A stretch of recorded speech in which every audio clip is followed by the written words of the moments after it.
Nous irons ce soir dans la commune de Jacquesville qui abrite également des bâtiments anciens au même titre que Grand Bassam. Ce sera tout à l'heure dans les dossiers de la 2. En Guinée-Conakry, les forces spéciales affirment détenir le président Alpha Condé après des tirs nourris ce dimanche matin dans la presqu'île de Kaloum. Bonsoir, merci de suivre le 19h sur RTI 2. Les membres de l'église Christ Embassy ont fait des dons de kits sanitaires et de nettoyage au personnel et aux patients du centre de santé urbain d'Abata à Cocody. Des dons pour renforcer l'équipement de ce centre. On en parle avec Rosemond Kini et Anissette Kono. Des kits de nettoyage composés notamment de balais, de savon liquide et de détergents remis au médecin-chef du centre de santé urbain d'Abata. Un don des représentants de l'église Christ Embassy de l'Afrique de l'Ouest pour aider à rendre plus propres les locaux de ce centre. Merci de penser au centre de santé. C'est vraiment ce que Christ nous demande. Donc si on vient vers ceux qui en ont besoin, c'est obéir à la parole de Dieu. Outre ces dons, la représentante du pasteur Niyi Oluwole Isaac de la zone de l'Afrique de l'Ouest de l'église Christ Embassy et son équipe ont également offert des kits de naissance et un dévotionnel dénommé la Rhapsodie des réalités aux patientes de l'unité maternité du centre de santé urbain d'Abata. Un geste fort apprécié par les bénéficiaires. Nous tenons aujourd'hui à remercier l'ONG qui nous fait l'honneur, l'immense honneur de nous partager cet gadget. Nous avons choisi ce centre parce que nous sommes au courant qu'il y a des personnes qui sont démunies, des mamans qui n'ont pas peut-être les moyens de s'occuper de leur bébé avec le minimum de base pour une femme qui accouche. Créée en 2014, l'église Christ Embassy, dont le siège est à Lagos, est pilotée par le pasteur Christ Oyakilome. Le dévotionnel Rhapsodie des réalités partagé gratuitement dont l'auteur est le pasteur Christ Oyakilome lui-même est un guide bimensuel élaboré pour édifier et enrichir la marche de tous avec le Seigneur selon les membres de l'église Christ Embassy de l'Afrique de l'Ouest. Parlons paix, un rallye de l'espoir va se tenir le 12 septembre prochain en Corée du Sud. L'événement également en ligne verra la participation de plusieurs experts et personnalités du monde. Ils vont se prononcer sur des solutions pour une paix durable dans le monde et la réunification de la péninsule coréenne. C'est reparti avec Anissette Kono. Des personnalités, dirigeants et experts du monde s'exprimeront lors du 7e rallye de l'espoir pour la paix prévu le 12 septembre prochain en Corée du Sud. Et durant cette rencontre qui se tiendra également en ligne, ils plancheront notamment sur le Think Tank 2022, un réseau multisectoriel international qui réunit 2000 experts dédiés à la recherche de solutions aux problèmes majeurs de la planète. Un réseau pour accélérer le processus de paix dans la péninsule coréenne grâce à l'unité internationale. L'initiatrice est le docteur Ak Jan-Han-moon, cofondatrice de la Fédération pour la paix universelle, une organisation internationale qui œuvre pour la paix dans le monde. Comme son défunt époux, le révérend San Myung-moon, également cofondateur de la Fédération pour la paix universelle, le docteur Ak Jan-Han-moon est né sur le territoire de l'actuelle Corée du Nord. Ils ont tous les deux pu fuir le régime communiste et travailler dans l'actuelle Corée du Sud, où ils ont consacré leur vie à l'avènement d'un monde plus pacifique et à la réunification des deux Corées. Le Think Tank 2022 sera le fer de lance d'initiatives de consolidation de la paix, comme la construction d'un parc de la paix dans la zone démilitarisée ou d'un tunnel sous-marin entre la Corée et le Japon, le développement du tourisme dans le mont Kumgang ou encore une aide aux familles coréennes séparées pour retrouver leurs proches. Un mot de religion avec la cérémonie d'intronisation d'imam par la Zawa à Tekoubé du cheikh Aboubakar Diabaté. 20 imams et oustas ont été installés. C'était en présence de nombreux fidèles tidjani, une première dans la commune d'Atekoubé. On en parle avec Anissette Kono.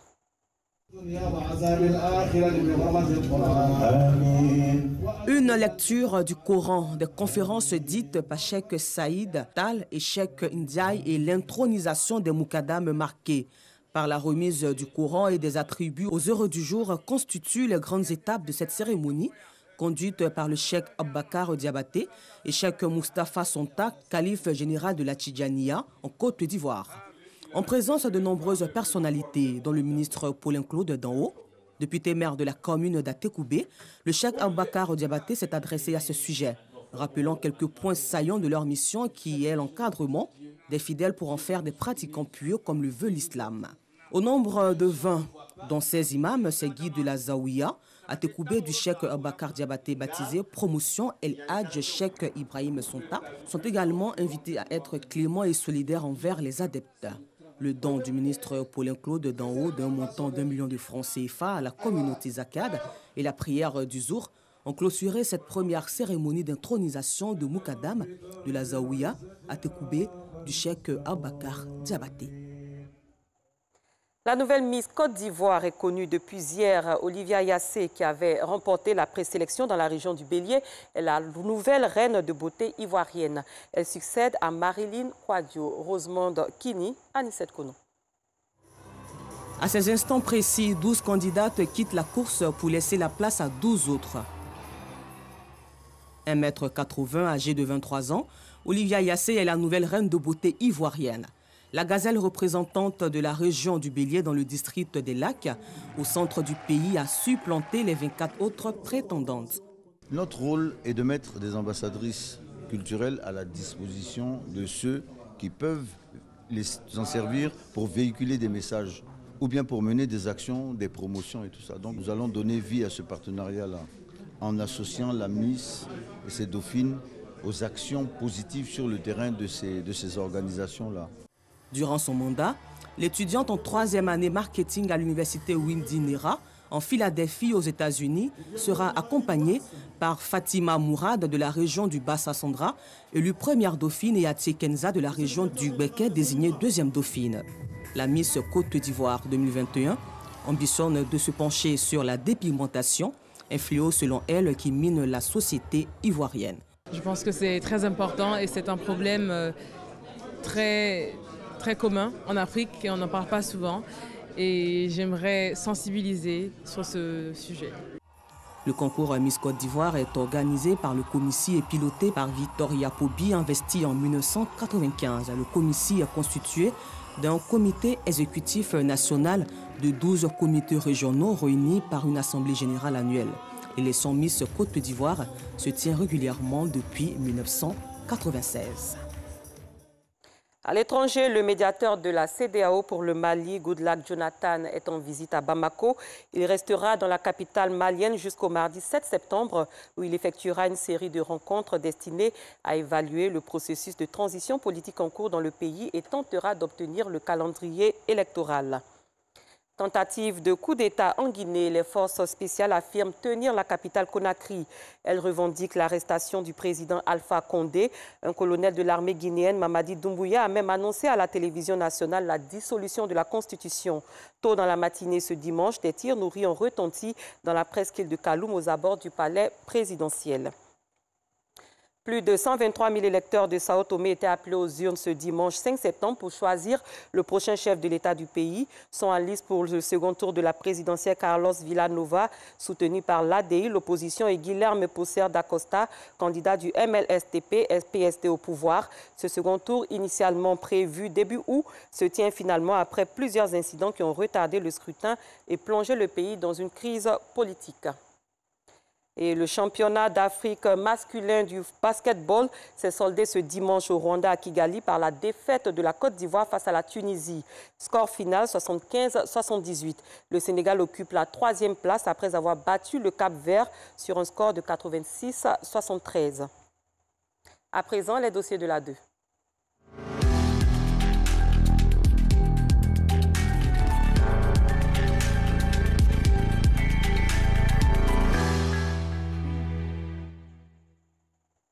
Je vous invite à prendre la direction de la commune de Jacquesville dans la région des Grands Ponts, pas pour ses belles plages, mais pour y découvrir des bâtiments anciens chargés d'histoire. Une visite guidée par Joël Gossé.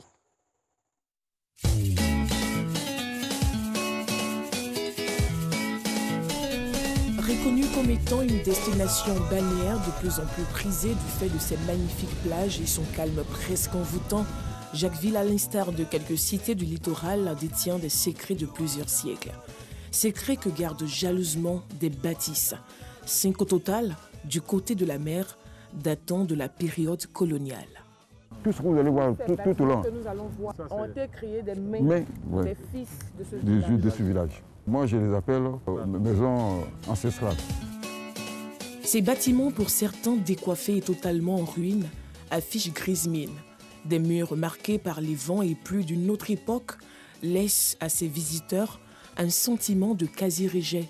Des escaliers verdoyants de moisissures qui mènent aux entrées principales invitent presque à rebrousser chemin. Et pourtant, l'on est tout captivé par ces domaines remplis des secrets de ces illustres bâtisseurs et propriétaires. L'on est attiré par curiosité, dirait-on naturellement, à nous poser 1001 questions sur cette architecture d'un passé pas très lointain. Ça, c'est la maison de mon grand-père. Bougoura Akadié, il est né dans les années 1860. Et cette maison ancestrale, ce n'est pas une maison coloniale, c'est une maison ancestrale, bâtie par la main de mon grand-père Bougoura Akadié dans les années 1915. Et celui-là, il était un bijoutier. Et au moment où les voiliers venaient d'Europe et tout ça, il avait des gens qui ramaient, qui allaient au large, qui achetaient les produits européens, la boisson, le fusil, un peu de tout. Délaissées et livrées aux intempéries capricieuses de cette région du pays, certaines maisons coloniales de Jacquesville se maintiennent malgré le temps. C'est le cas du maquis Papa John, bâtiment portant le nom de son bâtisseur, un lieu connu et fréquenté de tous les Jacquesvillois. À 100 mètres de là, une autre bâtisse se présente fièrement à nous. Déserte et délabrée, cette maison est tout de même la preuve de l'ingéniosité et de la grande habileté des peuples originaires de Jacquesville qui se trouvent être des bâtisseurs de génie à l'époque.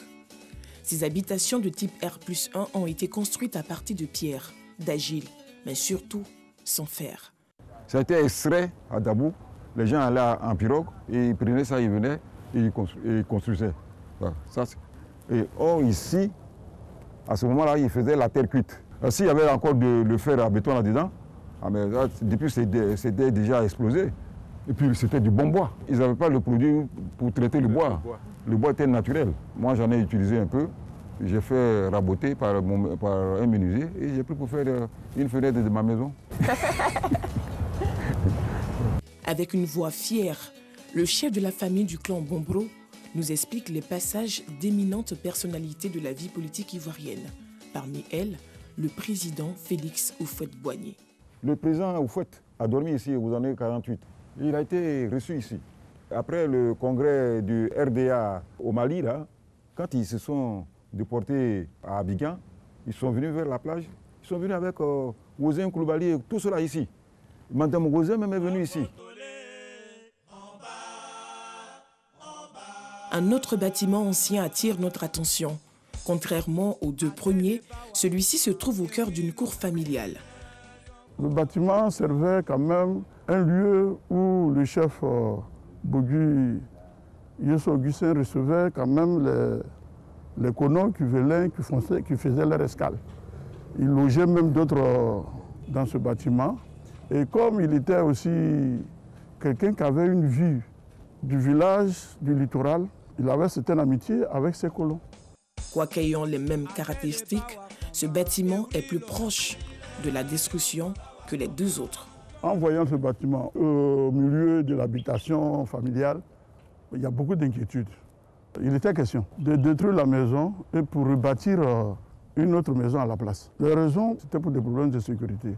Si nous voulons vraiment garder cet état-là pour refaire, ça va coûter beaucoup d'argent. Parce que les vieux bâtiments, la réfection coûte beaucoup plus que... Ouais. Ce projet de destruction n'est pas récent, puisque la première tentative s'était faite à la dynamite et avait échoué.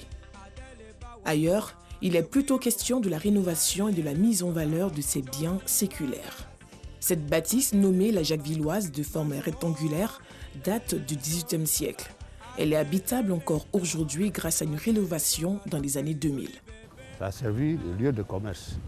D'abord, il y a eu les Portugais, et puis après les Anglais, les Français sont venus en dernier lieu. Cette maison a été restaurée, sinon c'était délabré. Tous ces piliers que vous voyez, c'est des bois qui sont venus de Guiglo. C'est un groupe de jeunes Français des écoles professionnels qui sont venus par l'intermédiaire d'un de nos neveux, qui ont restauré, qui ont refait le toit, les piliers et tout.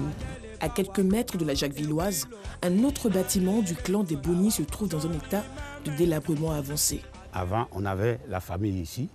La grande cour que vous voyez là-bas, elle se trouvait là, faisait face à la mer, face à ce bâtiment. Et les maisons d'habitation étaient à côté. Quand nous, le matin, on se réveillait, on était juste en face de la maison. On était tout petit encore. Et tout ce qui appartenait à la famille était ici, en dessous, là, au rez-de-chaussée. C'est là qu'il y avait tout. Par manque de suivi, les trucs ont disparu. Beaucoup de choses que les gens ont volées.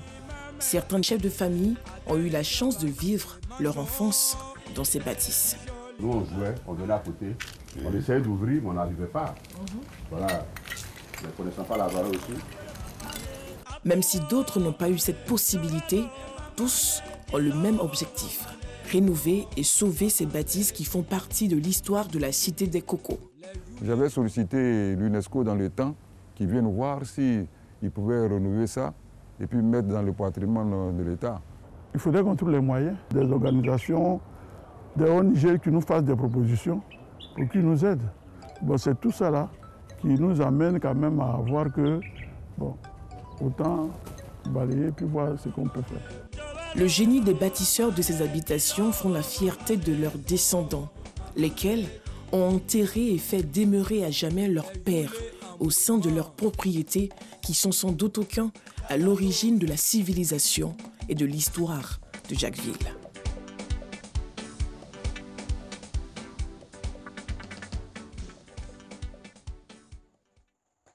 Fin de cette édition. Merci d'avoir été des nôtres. Excellente fin de soirée. À très bientôt.